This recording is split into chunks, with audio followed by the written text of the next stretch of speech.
Marc-André, je fais partie de l'association Entropie et aujourd'hui on va animer un atelier de fabrication d'une caisse à outils pour initier des gens au bricolage.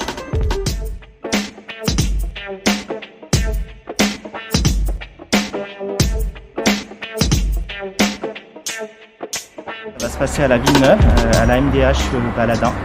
Allez, on y va.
Alors, je suis Mélanie et j'ai découvert Entropie lors d'un stage. Je continue mon contrat avec un service civique. Donc aujourd'hui, on anime un atelier bricolo-écolo, une caisse à outils. Et mon rôle, c'est d'aider les personnes quand elles ont besoin d'aide, mais le but, c'est quand même de les faire travailler seules. J'ai participé à quelques ateliers. J'ai fait une cabane à oiseaux avec des enfants.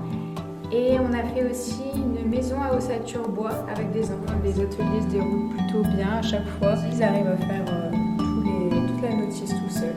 Je trouve ça sympa parce que les enfants ils peuvent apprendre à bricoler tout seuls. Les garçons en général, même si c'est un peu cliché, ils ont déjà bricolé avec papa. Mais les filles se débrouillent aussi très bien dans les ateliers. Là par exemple, on a des dames qui bricolent pas souvent à la maison et on voit que ça leur fait plaisir de pouvoir apprendre les bases du bricolage. Oui, ils sont plutôt contents, oui. Bon, elles rencontrent quelques soucis, des fois ça peut énerver, mais si j'avais quelques conseils à donner aux participants, ce serait de bien lire la notice et de prendre son temps.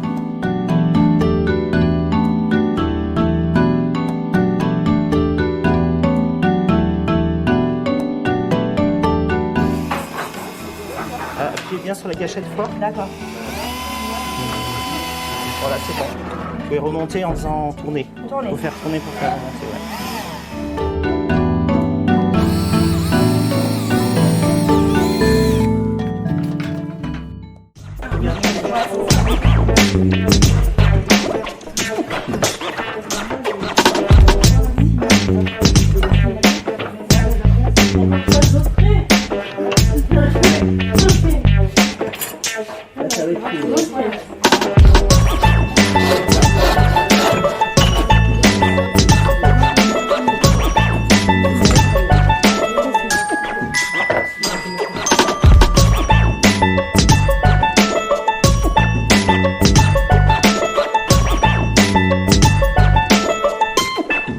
Ces ateliers, il y a une partie de préparation. Donc pour un atelier pour 10 caisses à outils, il faut compter 4 heures de préparation des différents kits.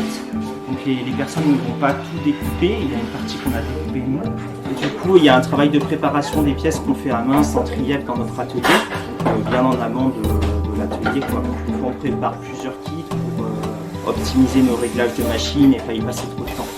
Et après, il y a le temps d'installation, de préparer chaque poste de travail avec tous les outils, avec des notices différentes pour chaque personne pour éviter que tous les outils identiques soient utilisés au même moment et que en fait ça tourne au niveau des outils. Et quand quelqu'un a fini une petite notice, il en prend une autre et au bout des 4 notices principales d'assemblage des murs, on peut attaquer l'assemblage final de la boîte à outils avec la 5e notice.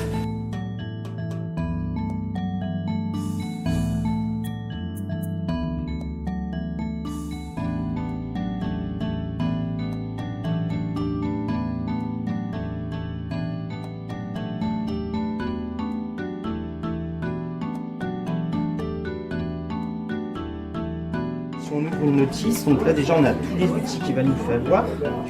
On a le nom de la pièce que vous retrouvez sur une nomenclature. Et puis les différents tracés à faire. On va découper ces parties-là. Donc il va nous falloir une scie, des serre-joints, une règle, un crayon.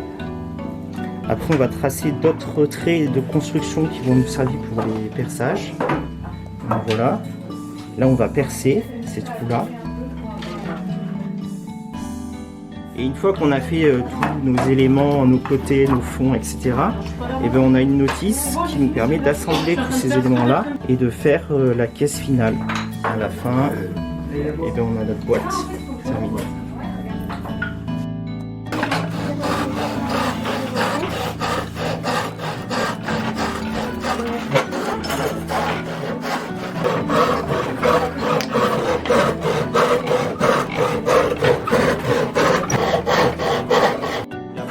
De problème, les gens sont assez enthousiastes de bricoler. Après, sur les questions de sécurité, des fois il peut y avoir un peu des tempéraments téméraires qui ne veulent pas se contraindre aux contraintes de sécurité, notamment utiliser les boîtes à coups sécurisées, ou des fois que des personnes qui jouent avec les visseuses, ça reste assez rare et c'est assez vite rentré dans l'ordre quand on en parle aux personnes.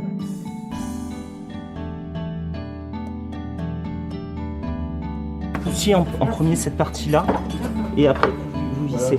D'accord. Voilà, là à l'intérieur, vous voyez, vous avez une poignée, vous avez griffé à la poignée. Voilà.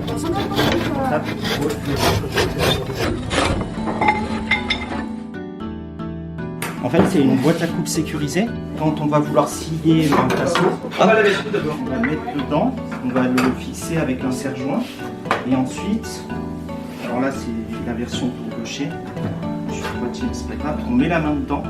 Et du coup, on ne peut pas scier la main a priori. On a fait ça pour les gens qui n'ont pas l'habitude de scier. En même temps, ils ont une bonne tenue du système, parce qu'on fixe avec 2 serre-joints la planche. En même temps, ils ne risquent pas de se couper. Et alors, en version boîtier, c'est possible.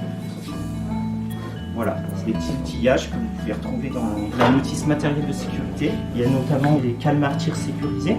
Du coup, la personne, quand elle perce, elle s'aperçoit qu'elle traverse la première paroi, elle comprend qu'elle a laissé loin, elle peut remonter et elle ne risque pas de percer la table.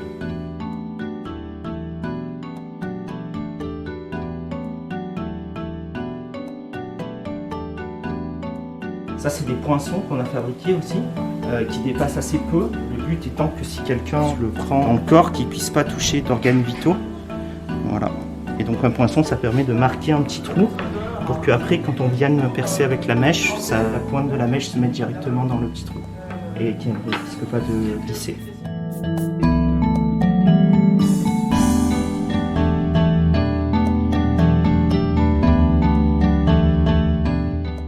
Les ateliers, on les fait avec des enfants, avec des adultes, des fois avec des parents et des enfants.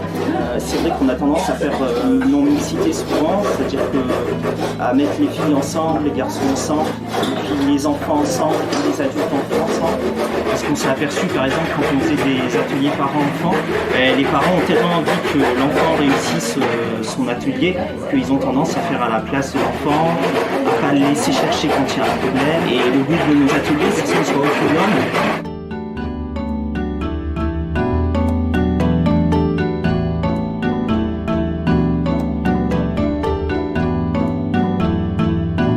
Ça leur apporte du pouvoir d'agir, de voir qu'ils sont capables de transformer la matière par eux-mêmes et de se réapproprier des gestes simples du travail du bois, en fait, d'apprendre à lire des plans. Du coup, cet épanouissement et cette prise de confiance en soi, elle peut aussi des fois donner confiance pour s'atteler à d'autres problèmes aussi.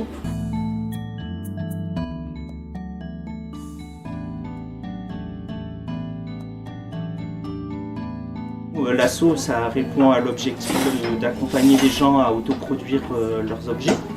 Ça nous permet aussi de faire de la pub sur les différentes notices qu'on peut produire et de permettre de diffuser encore un peu plus pour que d'autres personnes fassent nos objets.